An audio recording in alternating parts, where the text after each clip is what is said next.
Well, g'day, Max here again. Welcome back to the shop. Okay, so let's hook straight in. Bit of shaper work, and we'll get all of the machining finished for our jaws, and we'll try and get them dummied up to see, or so you guys can see how all the parts that we've made and repaired all fit together. Actually, in the interim, I've been doing a little bit of work on the DS&G lathe behind us there as well, so yeah, I'll have to get a bit of footage together for that. So okay, shaper work first.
Okay, that's exactly what I want. Lovely. And on this machine, that finish there is my personal favourite one, just with the fine lines going across. I'll show you the tool we were using.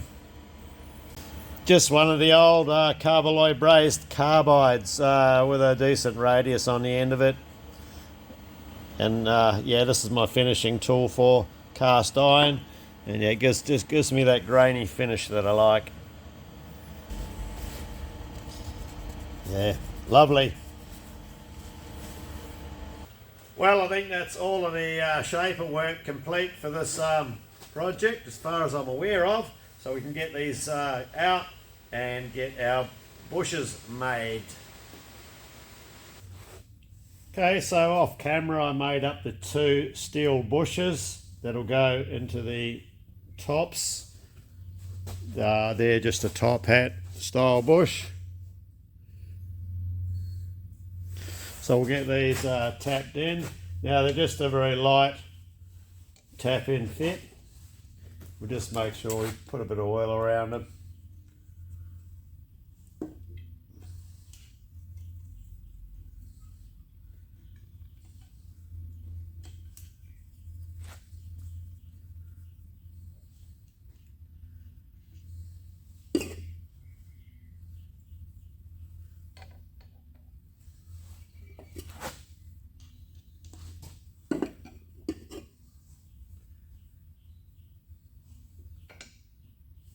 Find a rag. There's one.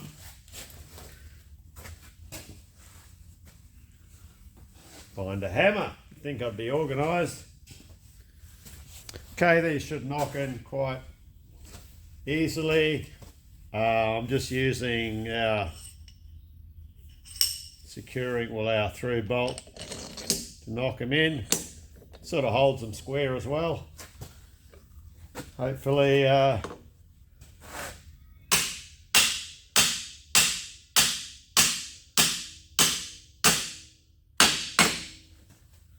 beautiful. Now, one thing I didn't mention with these bushes, the length from the end of the bush to the underside of the top hat is exactly the same as the length from our surface of our jaw down to where we bored the hole. So it seats on, it'll come up seating on both surfaces. Well, close enough to both surfaces, you know. So yeah, because there's still a bit of a hole going through all of the way. All right, it does have a bit of clearance, but it's close enough to hold the bush straight. Usually, as I've shown before, I'll put a bit of a lead on the start of the bush. But for this application, it's not required. Yeah, that lead just ensures the bush is sitting square for your initial start.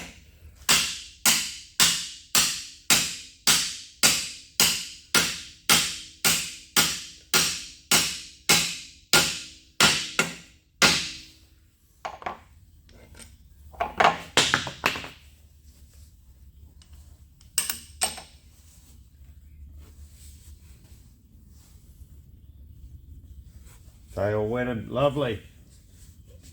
And the other thing is, because we don't have a great deal of section between the side of our hole and our bore, you know, where the bush is, it's another reason too why you never want, you know, you don't want tight fit bushes and cast iron. It's something you've got to be really particular with, is fits in cast iron. So next step is to get these back in the milling machine. We can invert them now and we can locate off these bores.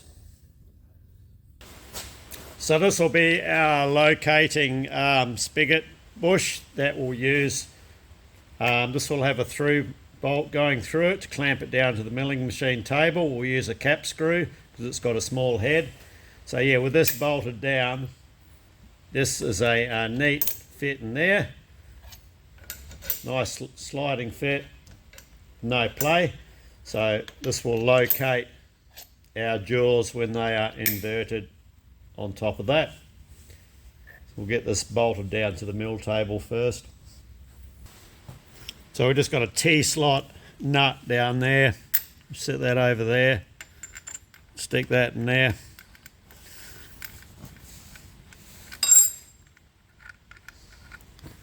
We've sort of got to centralise the head of the cap screw so it doesn't sort of stick out the side and interfere when we're trying to put our other bit over.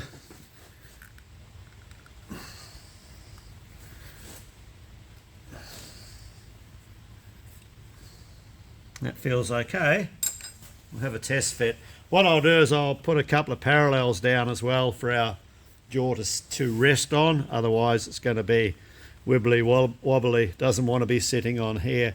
This flange is only to hold the spigot square. Just something like that's all it needs, and our jaw can span that distance. So we need to get this indicated in under the axis of our spindle. So we can just use an indicator and sweep our spigot until she's reading central. One thing you've got to be a bit aware of with something like this, I'll just zoom you back a bit. Now this is something you just got to be a bit careful of if you're doing something that has to be extremely precise. We've got a large distance between where our head pivots and we're way down here. So any error in the tramming of the machine, and also how your machine is wear-wise, how it reacts if the knee is locked or unlocked, will greatly be magnified over this distance. So if you tram your head in, say, within 0.5 thousandths of an inch, you know, up close to the, if you've got the table up high, by the time you drop the table down, that's going to be greatly, that 0.5 thou error is going to be greatly magnified by the time you get down to the bottom here where we are. But for what we're doing, this is well accurate enough. So we've zeroed out our digital readout, moved our table out the way just to give us a bit of room to get our jaw on.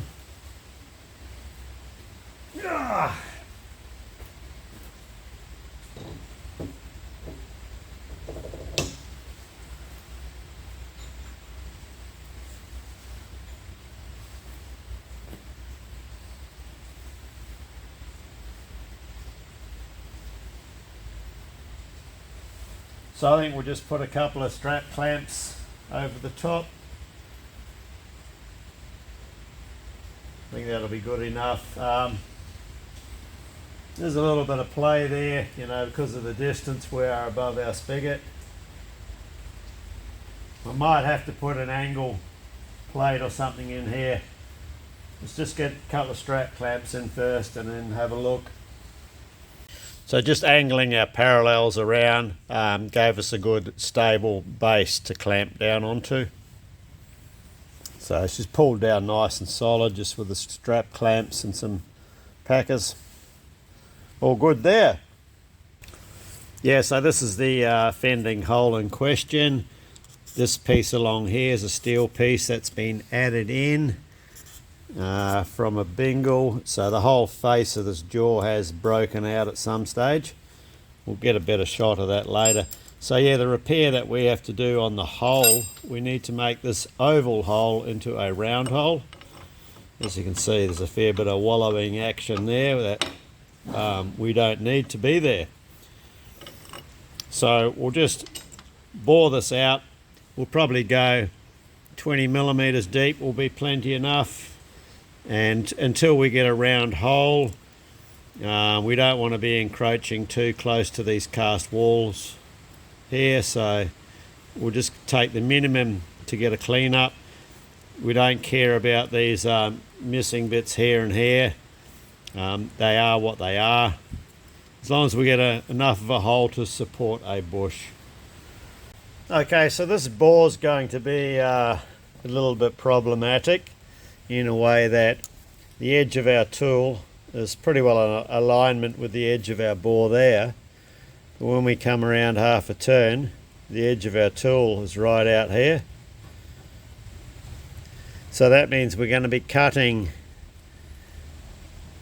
too much of this webbing out, which is no good. We're weakening this too much.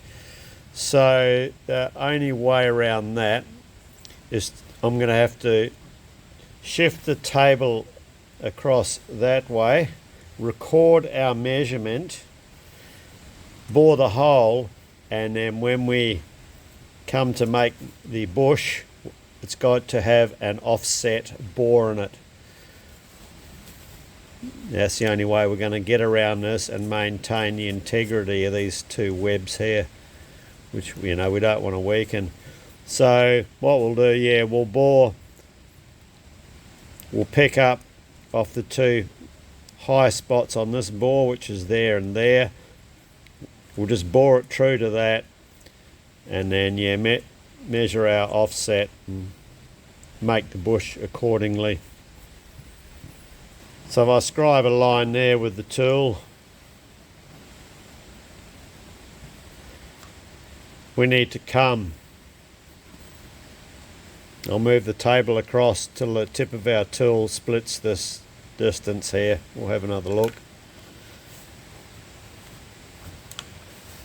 So if I move the table, let's just go for 3mm, see what it looks like. Right there.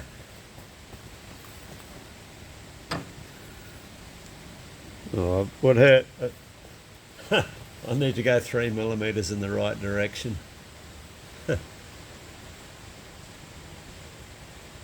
There.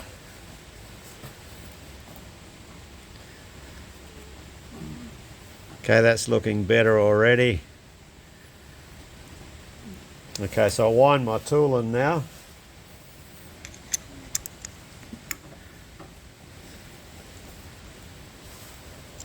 Okay, with our tool wound back, so we're on the edge of the bore there. We swing around half a turn, we've still got that gap, so we can split that difference there. So we go something like that. What do we got on the DRO? We've got 2.4mm. We'll bring our tool back out.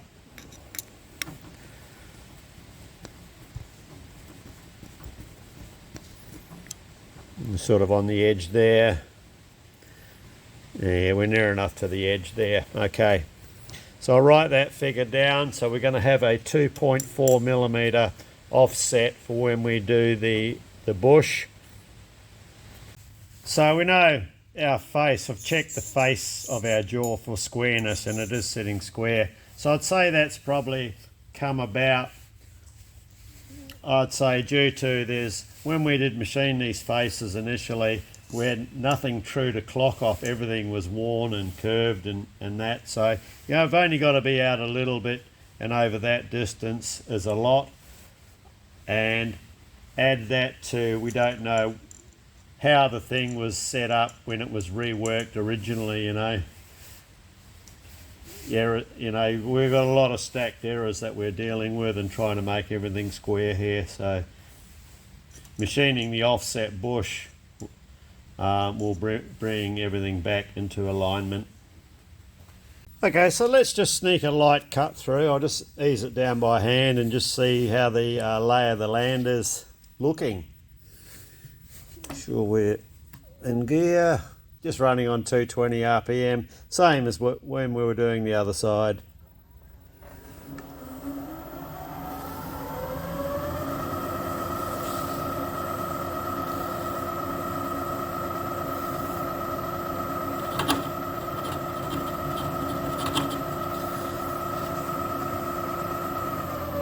Okay, I'm going to reduce my cut a fair bit there because, yeah, we're encroaching a fair bit onto these narrower edges. So I'll just back the cut off. Whoops. Bring the tool down. I'll bring it around so you can see what I'm doing. Yeah, so on the narrower edges here, our cut is a bit too deep by a fair bit.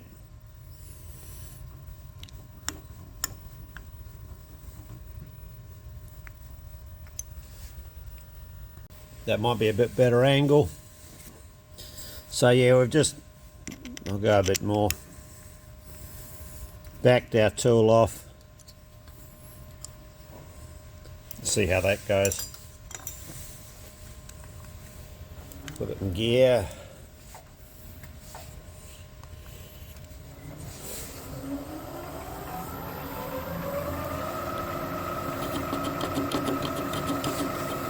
I'll put some feed on it. I think that'll be alright.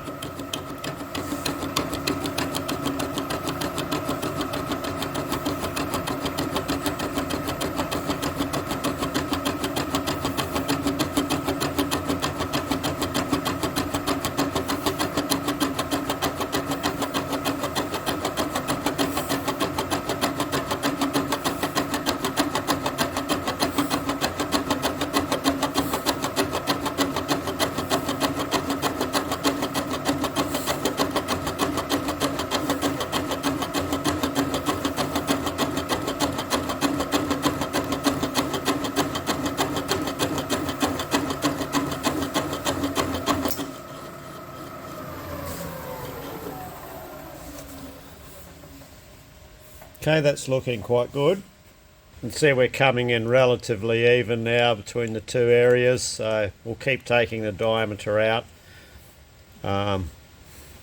till we get a large enough hole to get a wall thickness bush that can cover the 2.4mm offset that we require. Okay, another cut.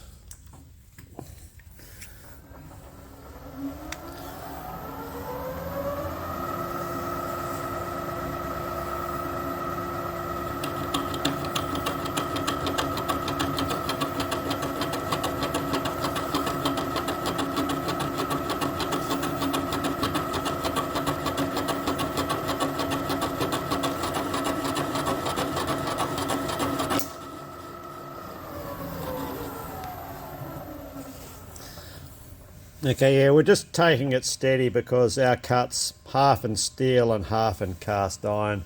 So we don't want to wallow, get a funny shaped hole. So I'll continue this through until we're coming out to size, and I'll bring you back then.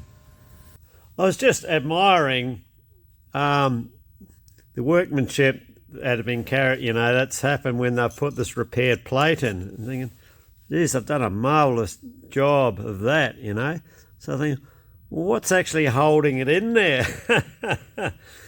Well, the short answer is just the interference fit at this stage. I'll zoom it in. It's actually keyed in as well. The key is part of the steel plate. And then it just suddenly dawned on me. I had these two big leftover cap screws, and I'd forgotten what they come out of. And then it dawned on me, they're out of here. They hold that piece pulled back in position. So what I thought was weird, I'll zoom you around to a different angle.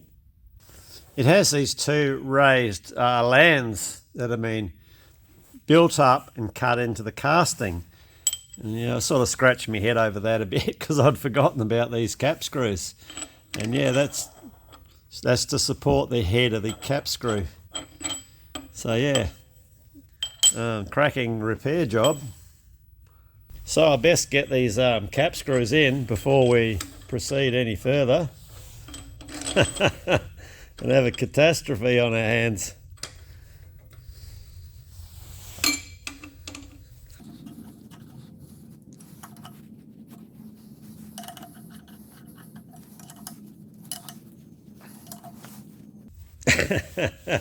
All right, we're secure now. Just lucky it didn't move. That's how good a fit that was in there. And of course, the old trusty original Allen keys, Umbraco. All right, let's carry on with our bore, and I'll bring you back when we're coming up to the size that we've decided on. Just pulled up to check our size, and we're sitting on 30mm, so I think I might bail out there because I don't want to make this too thin on this outer edge here. Plus, with our bush, the thinnest wall on our bush is going to be 2.1mm. So I think, it's a bit of a compromise, but we'll let that go at that. So I'll get this one out and get the other one in. Hopefully we don't have to do the same thing. Okay, we have the second jaw in position now, and this one's looking like it's going to be a lot more we're doing this one on center, as opposed we don't have to offset it like the last one. Let's sweep our tool around, and we're pretty good where we are. It will cut more off one side, but we'll just monitor it, and I think we'll be okay.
Good thing we just did a light cut for the first one, as she started cutting a bit heavier down the hole.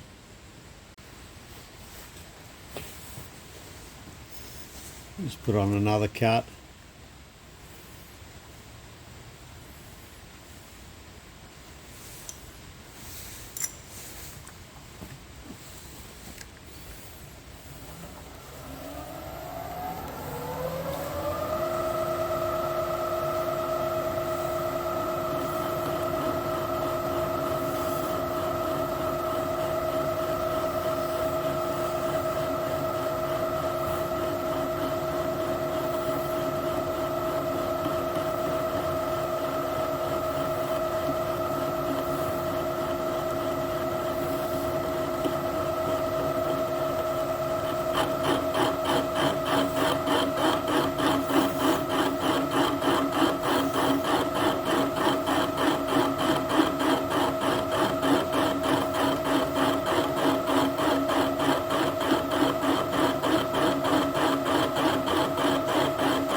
Okay, I'll bring you back once we're a couple more millimetres in diameter.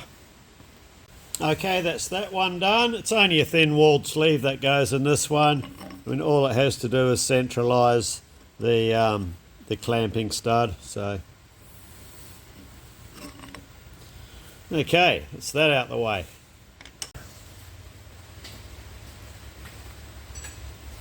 Right, we can get this one out. Then over to the lathe to do the bushings. I think before I do that, I've got to go and brave the elements outside and open up the gates. Wasn't expecting anyone today, so the gates are just shut. I've got some more of those axle housings to do. They have to be metal sprayed up in the bearing journal areas and then machined down. Yeah, those I've shown them before on the videos. So okay. Two more axles to do. These are the ones that I spray weld up on the bearing journal here. Wear out. The bearings start spinning and wearing into the side here. Then they lose all their preload and yeah, the wheels start getting a bit wobbly. And we'll spray these up, turn them back down. Yeah. I did a video on doing these ages ago, I think, so yeah, I'll just do them.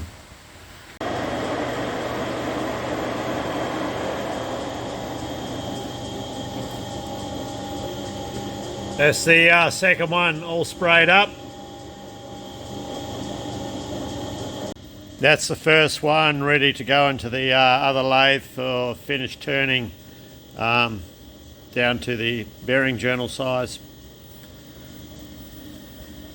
Okay, off camera I've just turned up a little thin walled bush for this one. That was the easy one. So our clamping shaft will go in fully supported. That's that one. And the one for the other jaw, we've just turned up this offset eccentric bush. So that'll go on the opposite end of this one. So we'll get them flipped around and get this one in. So our offset bush, yeah, I've had to mark it to make sure we don't get it in back to front. And I can just confirm that by dropping our bar through, and we've got clearance.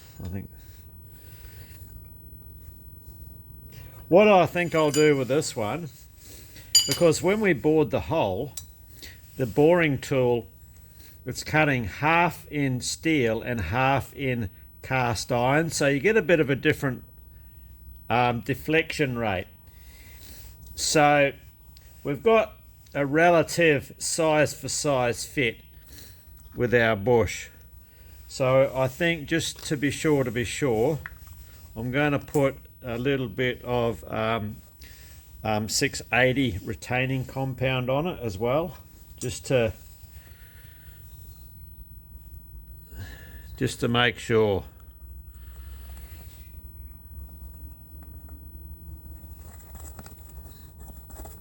Doesn't need much of this stuff.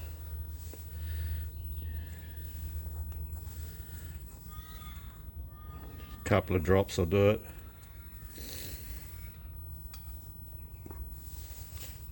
I'm just going to eyeball this alignment. Should be close enough.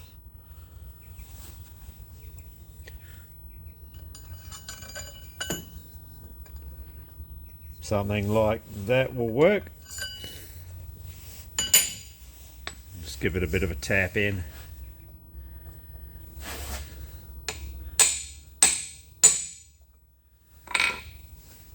Yeah, so that one went in quite easy. Make sure we're below the surface. Okay, that's good. Right, so basically, yeah, we've got our two main pieces. So there's a thrust washer goes on there. That slips onto there. We have a ball bearing thrust washer, slips on here. Pretty stout washer to back it up.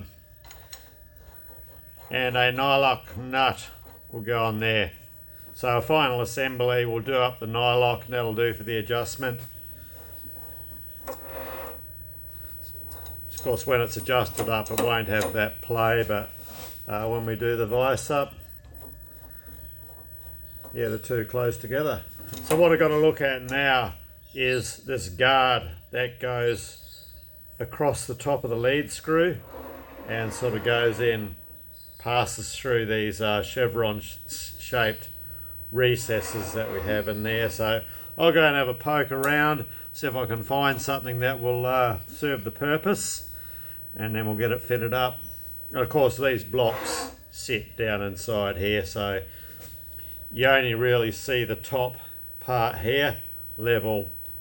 Well, it's not level, it has to sit just slightly subsurface to the top part, otherwise the jaws won't clamp. So okay, right, we're slowly working out through the small modifications so we can get all these parts to fit together, as we've just dimensioned these parts off the old parts. And yeah, there has been a few things we've had to do. On our blocks, I've just had to relieve these corners on them both, and that's to clear the casting up inside the slot to enable the blocks to pull up properly on these faces here. And of course that let them set up a bit more, so I took 1 millimeter off the tops. It's very important these tops sit subsurface below the saw, otherwise your whole jaw assemblies can move. Even though they're clamped to a workpiece, it does enable the jaws to still move but stay clamped to your workpiece. So that's sorted. The other thing I had to do, the bore in this tube which clamps everything up, it was a lot bigger than the diameter that we've turned the end of our thread to. So we made this the same as the existing one, the one that we're replacing. So what I've had to do, I've made up this sleeve. So I'll press the sleeve on, and we'll get the TIG welder, and we'll get a couple of spot welds in those 6 locations there. I might even put a bit around the end, and then that will allow that then to have a neat fit once it's all welded in the handle and take up the slot. Because what I was afraid of with this slopping around in here with, like, 3 millimeters of clearance, it's going to be, it's not going to be good for the key, the way the key will slop around. And the other thing, I'll just have to take a bit off the top of the key to bring it flush with the top of this tube. Otherwise, our guard that goes over everything will hit the key. And like this is the actuator for everything. So this goes up inside there, and everything's got to working together. That enables the whole jaw assemblies to be moved anywhere in location. So you can be sawing on any section of your blade just to keep even wear on your blade. But a bit of fiddling around and we're heading in the right direction. So I'll get this sleeve pressed on, welded on, and I think we're ready for a trial fit up with all of the parts. Okay, well, after a couple of days ginning around, making little modifications to everything, we finally worked out how we can get this thing together, and it only goes together one way in one particular order pretty well. So that being said, I can fully understand why this guard was never in place. This is one that I've made up to protect the cutting swath from coming down onto the vice screw and damaging the nut. So yeah, we finally got through it all. We got that sleeve all on our screw. So yeah, that was welded through in 4 locations, and of course the other 2 we had to leave holes to access the keeper screws for the captive key. So that all went well. Slight modifications to our blocks. I'm not sure if I already mentioned this. We had a bit of extra clearancing there. I think I did mention it. And a millimeter machined off the top. I ended up putting a grease nipple in the bottom of this rear one because you can't get in to put grease in. What else did we do? Okay, after test fitting our shaft, which has to slide into this part here, I think this has been modified, and what I really think is supposed to be like, this diameter would be bigger, smaller, as we originally had it, and this tube I think originally had a thicker wall thickness. It's been bored out. Now I'll bring you in a bit closer. Why I say that is I had to grind a section out the middle of it. There was a raised section in the middle around this area here, and it looks to me like this tube has been bored out from either end, and they haven't quite got the middle bit. So yeah, I got in there with a extension on a small grinding wheel and managed to sort that out. So that it now slips in here with clearance and is able to slide. A little more clearance than what I'd like, but that's because it's been altered and I can't do anything about it. And the only way I could fix that is to make a new tube, which I'm not going to do that. I'll draw the line there. So this gets assembled over there, and then our key goes in like that and then bolted into position, which we might as well do it now because this is the only part I haven't had a final fit. When this is bolted into position, the height of this key has to pass through the bore there. So to access the screws,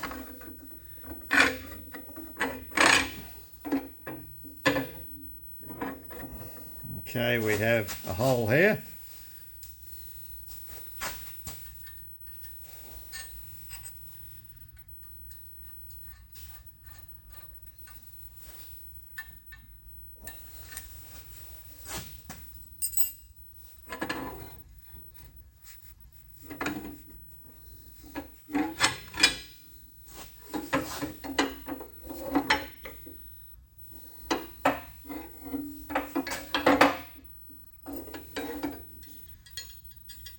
And a hole here, which we're not quite going to get. Okay, this is the fun and games that I've had.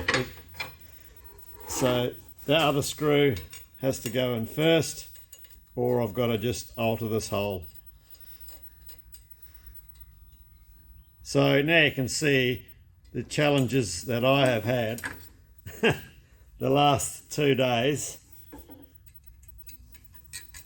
sorting out these finicky little details.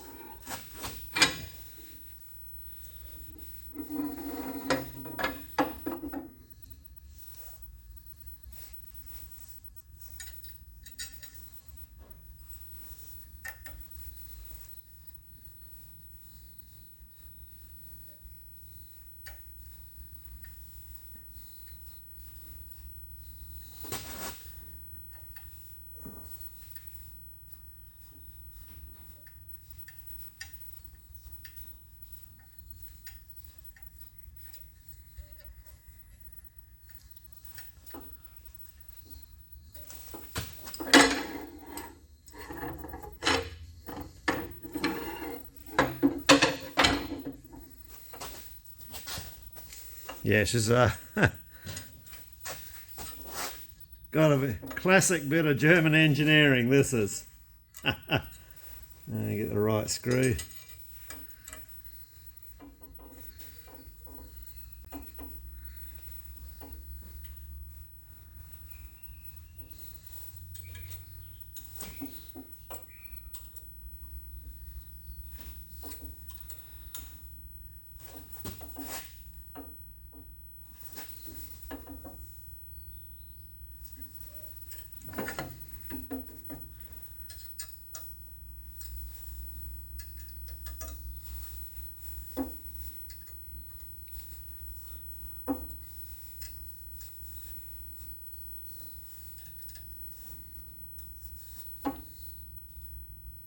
Okay,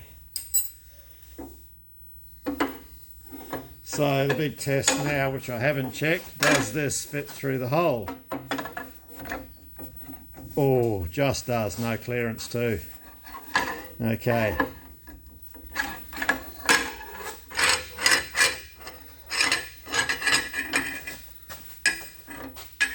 Okay, so we need to set this aside and then assemble up our guard has to go in next. So when this is in place, there's a locating screw which goes in here, picks up on here, and just holds this in position. Realistically, it doesn't need it. It can't go anywhere when it's in position.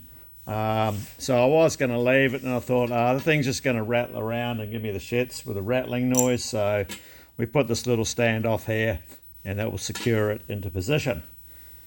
So this is quite the juggling act. We need to get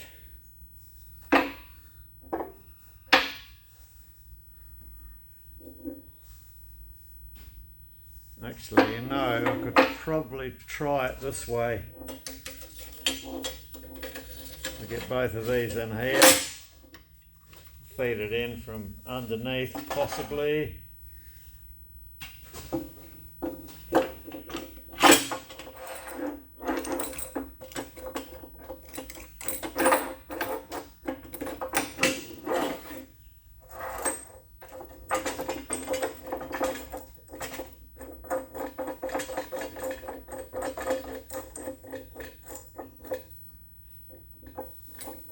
That. Then we have to get our securing bolt in place.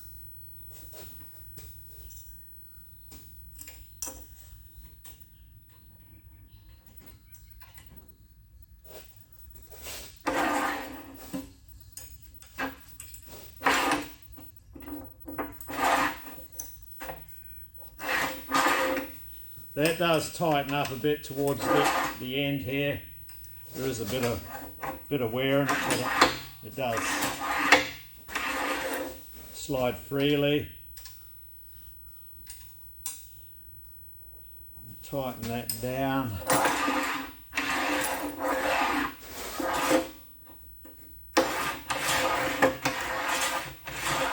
Okay.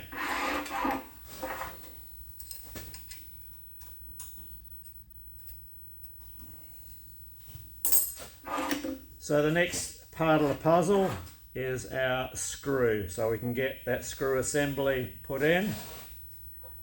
And then we have thrust washer assembly here, spacer, which is that one, and a nut to go on that side of it, and another spacer on either side there. Okay, I've just given our handle a bit of a clean up. It will get clear coated at the end. I'd rather leave it shiny. So all going well, this assembly will all slip into here.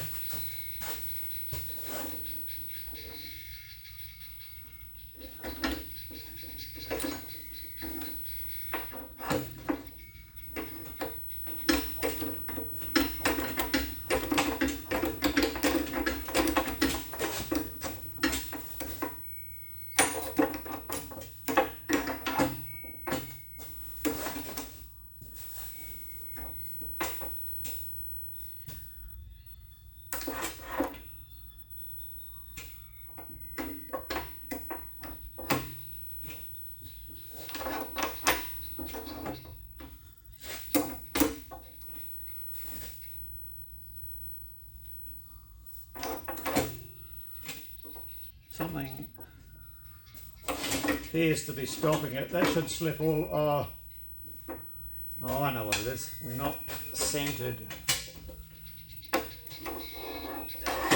Not sure. Okay, let's just wind this in and see what happens.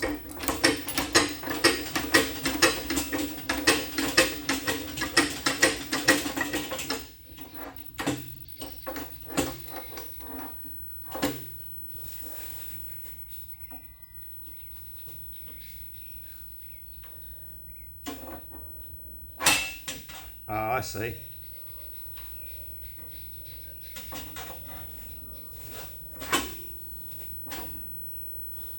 Just going to flex our guard up a little bit,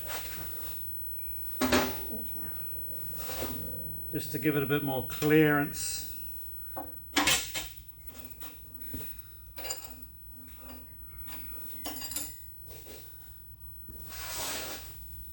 So our tube there is just hitting on the end of our guard, so I just need to just alter that angle that it's sitting on. Okay, so the next issue is underneath here there's a head of a cap screw, and it's just sticking through enough to catch on that key. This key here when it goes around, so I'll pull it all apart again and thin down the head of that cap screw. Then we should be right, hopefully. Okay, we got there, so we've got free movement of everything now. Yeah, I just took a bit off the head of that cap screw. It was hitting that key. So at this position here, the jaws are wide open at their maximum. And that will, what we can also do, so yeah, we've got the rear jaw here, front jaw here. This enables this whole, the whole assembly can slide. So you can have this up here, tighten down your rear jaw,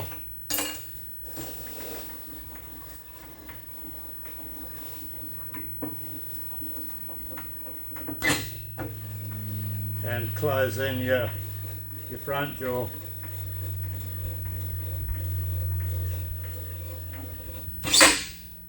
Likewise, you can put that into reverse. You can tighten down the front jaw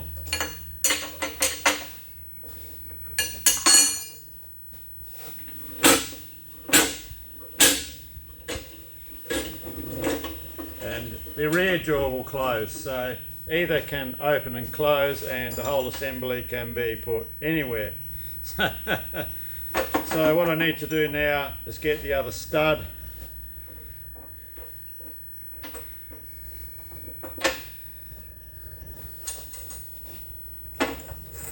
We'll get the other jaw stud in.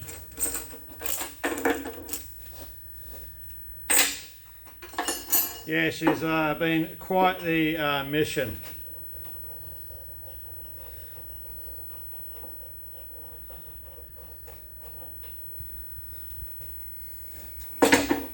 And she's ready. I've got a couple of locating pins to go in here, then it's ready for the jaws. So these pins go through a drilling in here. The drilling reduces in size towards the back so the pin doesn't fall out, but it can be knocked back out that way.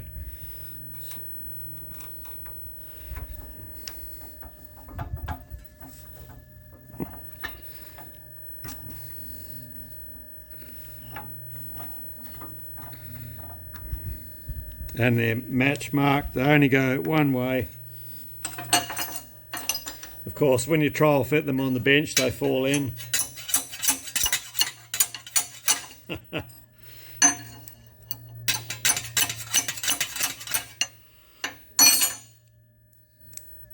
And there's a little grub screw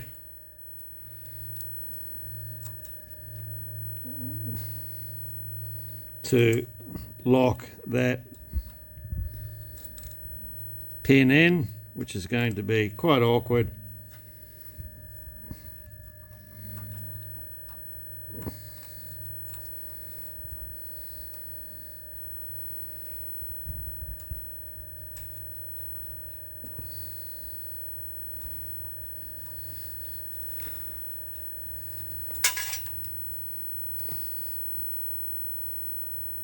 Put the light on, probably can't see much.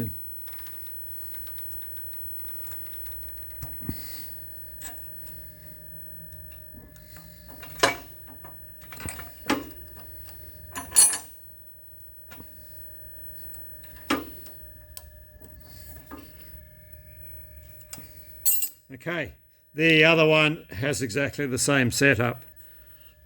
So we're pretty well ready. Off camera, I'll grease up the rear thrust bearing, which is the one down the back here underneath. You can't see anything now because of the guard. I'll just pull that back off, pack it full of grease, and now I know everything fits. I can get some grease. I can reach in underneath, I can grease the thread and give the bush couple of pumps of grease with the grease gun. Okay, so our jaws are ready now. I've given them a coat of paint, both of them. I've put the gripping jaws in place. They just tapped in, and there's 8mm roll pins, just hold those in situ. So I guess we better conjure up some strength, some muscle power, and get these lifted in position. Just as it's starting to rain too. So we'll do this rear one first.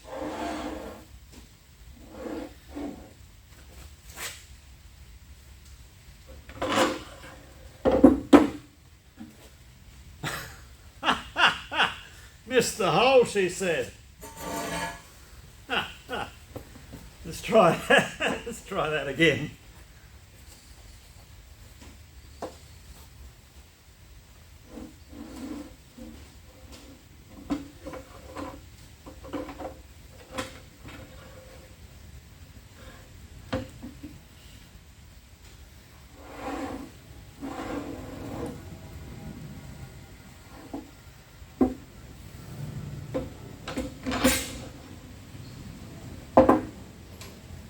Yeah, put some fur around that one.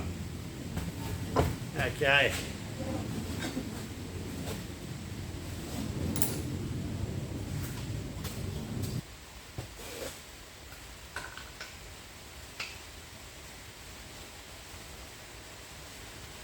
Let's get a rag. Here we go. A little bit of grease on that thread. I'm just putting a brass washer down because we've got steel on steel and it's never the best outcome.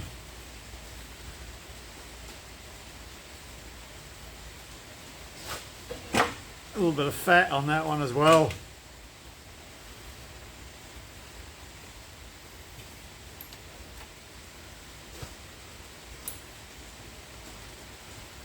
I don't know why these nuts are off. I found them in my mixed box. They're like a wheel nut off a truck or something, like off a Japanese truck.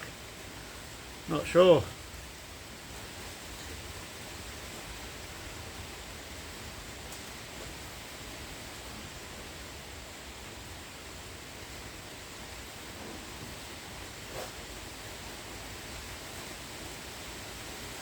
So this front jaw has these two pins that drop into location. It holds the jaw square, but we're not actually sure how square it's going to hold it. So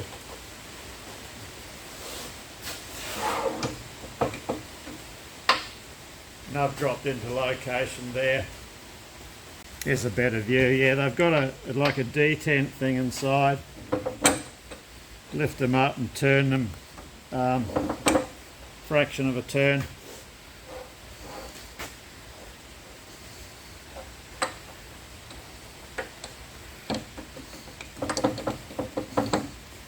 That's them in position there. So if I just nip that one down,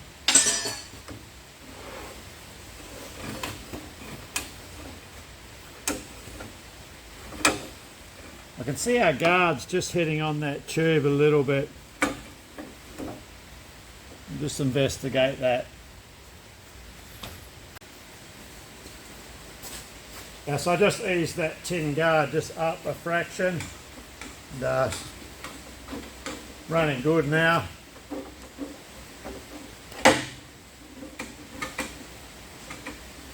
Beautiful. So that's running with yeah, this jaw fixed. So if we want, what we can do is we can wind the saw open. Somewhere around there will do it.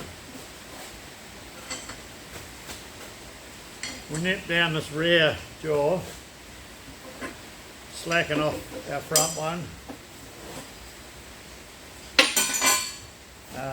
Just pull our pins out the way. So now the front jaw becomes the movable jaw and the rear one is fixed.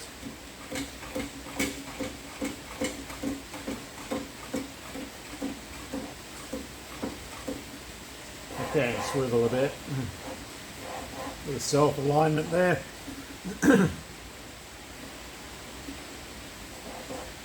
So, that is all working rather well so far. So we can slacken that one off as well and just position these anywhere we want to along the saw.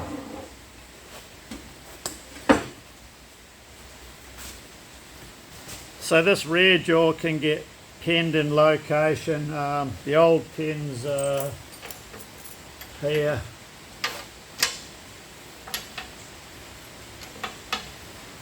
What we need to do is confirm the squareness of this rear jaw when it is pinned in location, and we can't do that till we've got the saw frame in and a blade in. Then we can well, I've got to make new pins for them to replace these dodgy ones. That one's not too bad, but we did bore that hole out oversized to clean it up. So we'll have to make a new pin from that and then just confirm our squareness to the blade. And we also have to make up a T-nut to fit in the slot to pull up on here. So it'll just be a stud coming up with a nut. So good progress, we're getting there. So there are a couple of features on these jaws which I need to investigate because I've got no idea what they're for. There's a tapped hole in there for some reason. There's this pin here which goes to a link, which I'm not sure on what or how or why that's for. And also this threaded stud comes out here, which I'm assuming has something to do with this thing in here. If we look around the other side of the jaw, has this adjusting knob here. So that'll get clear coated. Yeah, so all in all, yeah, I think we've made good progress. Yeah, as you've seen, if you watch the series, there's been a heck of a lot of work go into these jaws and the actuator mechanism. The little pins and this T-slot stud we've got to make up. I'll do those off camera. Likewise, there's a little sacrificial strip goes along here. You'll see those later on in the series when we're putting the rest of it together. So really now the next big bit is we've got to get into the saw frame mechanism, which is over there on the boring mill. So today I've just got a couple of things to sort out that are cluttering up the welding bench, and yeah, we'll get this over on the welding bench and get it stripped down and deal with whatever issues we come across. I know the main pivot bore, there's quite a bit of wear in that, so there'll be some repairs going on with that, and I'm hoping that's the worst of it. So we'll see how we go. Yeah, so I'll wrap this one up here. I do need to get the electrician in too and assist with the wiring. Has to have a new plug lead wired up for it and a few things electrically checked on it, so that'll happen in the future as well. So yeah, progress is progress. So cheers, thanks for watching, and yeah, hopefully see you in the next video where we're going to be indulging in the saw frame. Cheers. I did breathe a sigh of relief when those lock pins dropped in like that on camera, because I hadn't actually tested them before. So every now and then we have a win.